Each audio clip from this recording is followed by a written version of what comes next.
నమస్తే నా bachelor brothers. మా ఊర్లో శ్రీరామనవమి తిరణాలు చేస్తున్నారు. అందుకని ఈ రోజు నేనైతే మజ్జిగ అయితే డిస్ట్రిబ్యూట్ చేస్తున్నాను. ఈ రోజు నేను తయారు చేసి మజ్జిగ ఎట్టుంటుందో చూద్దానండి. ఫస్ట్ అయితే కొండను పూజించుకుందాం.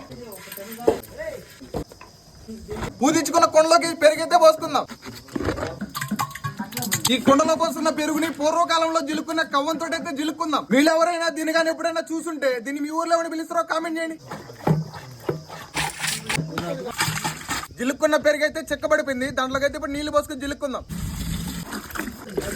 చెక్కగా జిలుక్కున్న మజ్జిగలోకి ఉప్పు అయితే వేసుకుందాం. కొద్దిగా జీలకర్ర కూడా దంచేసుకుందాం. అట్టాకురంత అల్లం ముక్క కూడా దంచేసుకుందాం. కరిపాకు వేయకపోతే ఫీల్ అవుతుంది కాబట్టి దీన్ని కూడా దంచేసుకుందాం. ఫైనల్ గా గుమగుమలు ఆడాలి కాబట్టి కొత్తిమీర కూడా దంచేసుకుందాం. ఎండకి మజ్జిగ కూడా అదరగలుతున్నాయి కాబట్టి ఫ్రిడ్జ్ లో పెట్టుకుని ఐస్ గడ్డ కూడా వేసుకుందాం. సవసల్లంగా ఉంటది కదా. మజ్జిగ అన్ని కలవడానికి కవంతో అయితే కలబెట్టుకుందాం.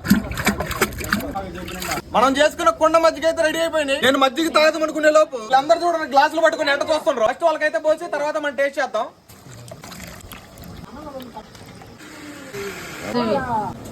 లేపు అందరు తాగిండ్రు. ఇప్పుడు నేను తాగి ఎట్టు నేను చెప్తా.